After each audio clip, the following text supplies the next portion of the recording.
3 mois après avoir rendu public son combat contre le cancer, Caroline Receveur annonçait sa rémission.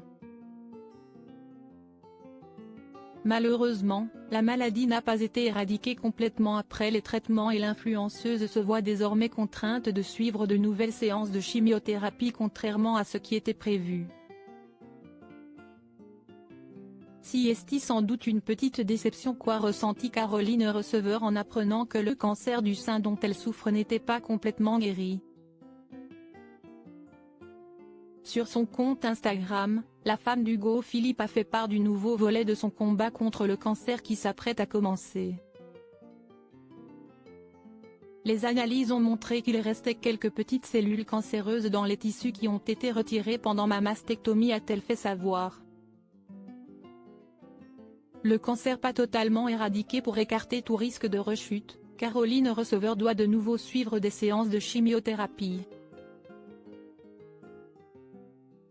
Un processus mis en place par précaution, pour ne prendre aucun risque, même si tout a été retiré. Nous avons décidé avec mes docteurs d'ajouter un peu de chimiothérapie à mon immunothérapie afin d'éviter toute récidive.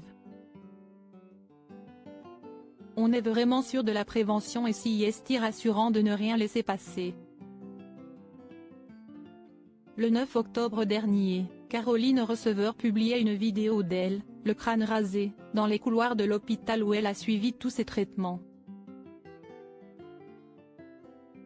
On la voyait sonner la cloche de l'espoir, une tradition souvent adoptée par les établissements soignant les cancers, synonyme d'avancée encourageante vers la guérison.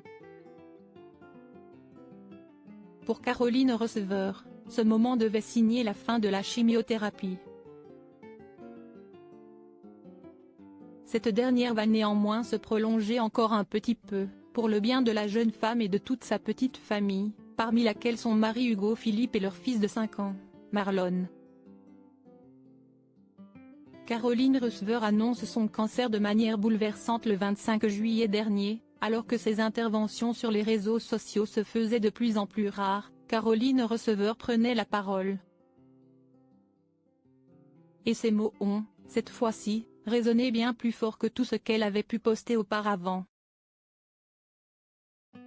Le crâne rasé, en pleurs dans une salle d'attente d'un hôpital, elle annonçait être atteinte d'un cancer du sein, expliquant au passage son absence sur les réseaux sociaux au cours des dernières semaines. Elle, qui comptait cacher son combat contre la maladie jusqu'à sa guérison, arrivait alors à un point de non-retour. Je craque. Moi qui pensais pouvoir garder ce secret, je n'y arrive plus.